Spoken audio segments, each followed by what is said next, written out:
Police प्रशासन को आने दीजिए, लाठी चलाना है लाठी चलाने दीजिए, मारना है मारने दीजिए। यहीं पे मिट्टी में मिलने के लिए गुंडा बुला ले, कितना पुलिस प्रशासन बुला ले, कितना नेता सफेद पोस्ट को पैसा खिला देंगे, इसको आंध्र प्रदेश वापस भेजेंगे और आंध्र प्रदेश इसको वापस जाना पड़ेगा। अच्छा, जेल भेज दिया गया, आखिर क्यों?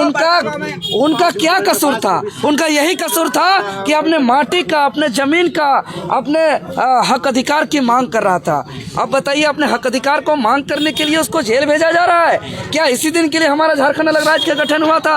आज सबसे बड़ी सवाल है, यहाँ पे थाना नहीं सुन रहे हैं, थाना कंपनी का लठेत बन करके ग्रामीणों को आधी रात को जाकर के धमकी दे रहे हैं। यहाँ अगर कोई आवाज उठाता है, कोई आगे आके बोलता है, उसका फोटो खींचा जाता है, कंपनी को भेजा जाता है, कंपनी वाले प्रशासन को भेजते हैं, प्रशासन 2 बजे 3 बजे रात में जा करके घर ठकठकाते हैं, नहीं तो उसका घर तोड़ते हैं, उसका दरवाजा तोड़ते हैं और रातों रात उसको जेल भेज दिया जा रहा है। ये तो ब्रिटिश का क्रूर शासन व्यवस्था भी ऐसा नहीं था, ऐसा तो ईस्ट इंडिया कंपनी का शोषण भी नहीं था इतना, जो ऋत्विक कंपनी आंध्र प्रदेश से आया हुआ कंपनी का इस तरह के काम। अरे धमकी तो दे ही रहा है, जेल भी भेज रहा है, मारने पीटने का धमकी दिया जा रहा है। तो इसीलिए तो आज हम लोग आए हैं। क्या मेरा फोटो क्या खींच के भेजते हैं? आपके दरवाजे आ गए हैं। अगर है हिम्मत तो आप हमको जेल भेजिए, अगर है हिम्मत तो मारिए सीना में गोली। ये डराने धमकाने का काम मत करिए। अगर थाना, पुलिस प्रशासन, नियम कानून, संविधान, विधायक, सांसद अगर जनता के हित में काम नहीं करेंगे तो ये धरती, ये झारखंड का माटी त्याग बलिदान कुर्बानी का धरती है। हम लोग बिरसा मुंडा, सिद्धू कानू, नीलंबर, फूलो झानो के चलते हम लोग जाएंगे। डरने वाले नहीं है महोदय, जान भी दे देंगे लेकिन जमीन का 1 इंच नहीं देंगे। खबरदार, अगर ऋत्विक कंपनी अगर 1 इंच यदि रैयतों को बिना संतुष्ट किए अगर 1 इंच भी आगे माइनिंग शुरू किया तो आप जो है कि यहाँ पे आर पार का लड़ाई होगा, जरूरत पड़ेगा तो खून भी बहाने का काम करेंगे। आप लोग कंपनी के गेट पहुंचे हैं, कुछ वार्तालाप वगैरह? वार्तालाप के लिए हम लोग सूचना भेज दिए हैं।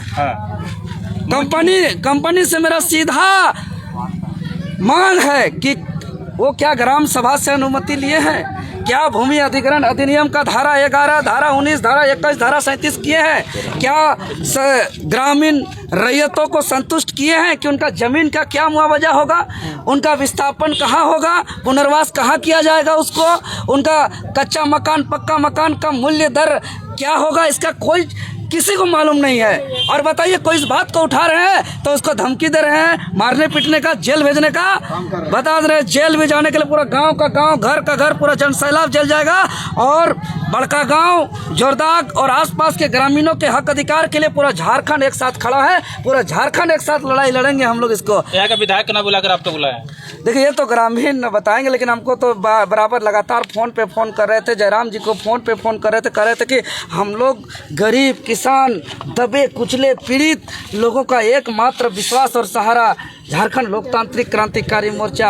और जयराम जी काफ़ी दुखी था इस क्षेत्र का जो समस्या है उसको सुन करके, और उन्होंने व्यस्तता में आ नहीं पाए, इसीलिए कहे कि देवेंद्र दास जा करके देखिए, रैयतों का समस्या को समाधान करिए। अगर कंपनी हठधर्मी निभाती है तो टाइगर का आगमन होगा और उसके बाद ये खनन वहीं पे वहीं इसको वापस हम लोग भेज देंगे।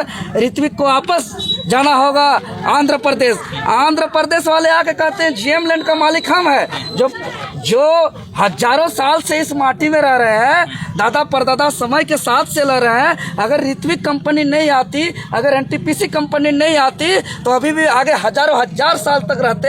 उसको आकर के कहते हैं कि ये जमीन मेरा है। आंध्र माने ये कहाँ का ये नियम है कि जीएम लैंड यहाँ के हजार साल रहने वाले रैयत खतियानधारियों का ना होकर के आंध्र प्रदेश वालों का हो रहा है, और यहाँ के लोगों को डराया धमकाया जा रहा है। आज हम लोग कसम खा लिए हैं, आज हम लोग ठान लिए हैं कि अब डरेंगे नहीं। अब जो है कि जेल जाना पड़े जेल जाएंगे, बदन में लाठी खाना पड़ा लाठी खाएंगे, सीना में गोली खाना पड़ा सीना में गोली खाएंगे, क्योंकि हमारा पूर्वज भी सीना पे गोली खाया है, लड़ा है, लेकिन अपना लड़ाई से, अपना संघर्ष से कभी समझौता नहीं किया है, अपना हक अधिकार से कभी समझौता नहीं किया है। ऋत्विक कंपनी को दर मूल्य तय करना ही पड़ेगा कि यहाँ रैयतों का जमीन का मूल्य दर क्या दे रहे हैं। ये अंधकार में रह करके आप जो है कि गुंडागर्दी ताकत, पुलिसिया ताकत और लठेत और गुंडा के दम से यहाँ शासन करेंगे और भूमि अधिग्रहण लूट लेंगे, यहाँ घर उजाड़ देंगे, स्कूल उजाड़ देंगे, बिल्डिंग धसा देंगे। उसके बाद कहाँ जाएगा कहाँ नहीं जाएगा इससे कुछ अता पता नहीं है। इसको बर्दाश्त नहीं करेंगे। जमाना बदल गया, वो जमाना नहीं गया कि नेता जो है कि ऑफिस में आकर के एसी कमरा में टेबल टॉक करके सेट होते थे। वो जमाना बदल गया, जमाना उलगुलान का आया है, जमाना बदला बदलाव का आया, जमाना क्रांति का आया है। हम लोग जो है कि पब्लिक के बीच में खुले आसमान पे हम लोग अपना हक अधिकार को इंड रिजल्ट परिणाम तक हम लोग लाते हैं, उसका रिजल्ट तक लाते हैं। चाहे वो पेपर लीक सीजीएल का मामला हो, चाहे आपका जेपीएससी का मामला हो, जेएसएससी का मामला हो, नियोजन नीति, स्थानीय नीति या फैक्ट्री के शोषण का मामला हो, हम लोग हर लड़ाई को अंजाम तक पहुंचाए, हर लड़ाई को परिणाम तक पहुंचाए हैं। ऋत्विक कंपनी अगर हठधर्मी निभाएगी, अगर यहाँ के लोगों को डराने धमकाने का प्रयास करेगी तो अब डेडलाइन का दे रहे हैं। कितनों गुंडा बुला ले, कितनों पुलिस प्रशासन बुला ले, कितनों नेता सफेद पोस्ट को पैसा खिला देंगे, इसको आंध्र प्रदेश वापस भेजेंगे और आंध्र प्रदेश इसको वापस जाना पड़ेगा। झारखंड को समझा नहीं है ये लोग, झारखंड को समझा नहीं। ये लोग सोचता है कि नेता, एमएलए, एमपी, सांसद, विधायक और थाना पुलिस से यहाँ शासन व्यवस्था चलता है। अरे इन लोग बिरसा का उलगुलान को नहीं पढ़ा है, इन लोग निर्मल महतो का क्रांति को नहीं पढ़ा है, इन लोग जो है कि वीर बुद्धू भगत शेख भिखारी सुनील महतो शक्ति महतो का आंदोलन को नहीं जाना है। जब तीर धनुष निकालेंगे, जब टांगा फरसा हथियार निकलेगा तो सिर्फ और सिर्फ उलगुलान होगा। और उलगुलान से इस माटी को हम लोग आज तक सुरक्षित रखे हैं, उलगुलान से हम इस देश को आज़ादी किए हैं, उलगुलान से और आंदोलन से इस झारखंड राज्य को अलग किए हैं। तो हम लोग अपना माटी को, जल जंगल जमीन को भी हम लोग आंदोलन और उलगुलान से हम बचाने का काम करेंगे। कोई दिक्कत नहीं, पुलिस प्रशासन को आने दीजिए, लाठी चलाना है लाठी चलाने दीजिए, मारना है मारने दीजिए, यहीं पे मिट्टी में मिलने के लिए हम तैयार हैं, लेकिन अपना हक अधिकार के लिए समझौता कीजिए। आदमी को अलाउ किया, आप लोग बोले 5-6 आदमी जो है, 5-6 आदमी का बात नहीं। अगर अभी उनका समय नहीं है, अगर सक्षम अधिकारी नहीं है तो वो डेट बताए। अभी जब आए थे 1 मिनट के लिए, अब जो मुख्य है 5-6 सब मुख्य है हमारा, क्या बोल रहे हैं? और कैमरा होता है हमारी बात, ठीक है। पब्लिक का समस्या है, रैयत का समस्या, इसलिए और कैमरा समस्या का समाधान होना चाहिए, ठीक है। ये नहीं कोई कमेटी का यहाँ नहीं दिशा निर्देश होगा आपको, सुनिए ना, कहीं भी आपको अगर दिक्कत होगा तब पब्लिक के साथ, पब्लिक मेरे साथ है, जरा सा नहीं कोई दिक्कत होने देंगे। 5-6 आदमी आपसे ठीक है, करेंगे, क्या बात करेंगे? सतीश सर को बुलाएंगे, यही बुलाइए उनको, यही बुलाइए, सबके साथ बात होगा, क्या दिक्कत है, यही बुलाइए, सबसे बेस्ट रहेगा।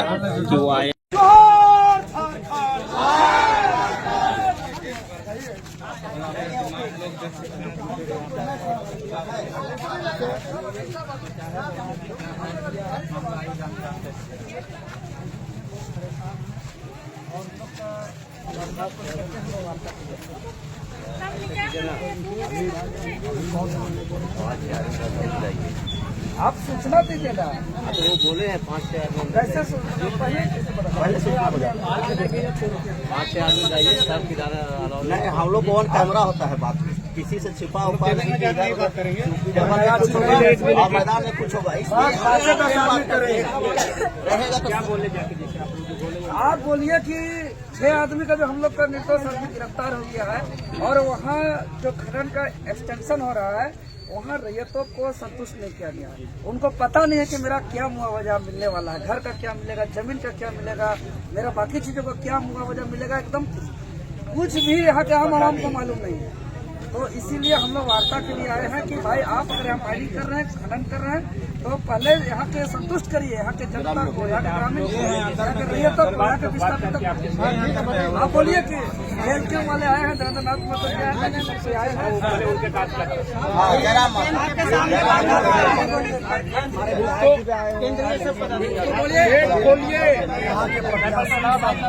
बोलिए।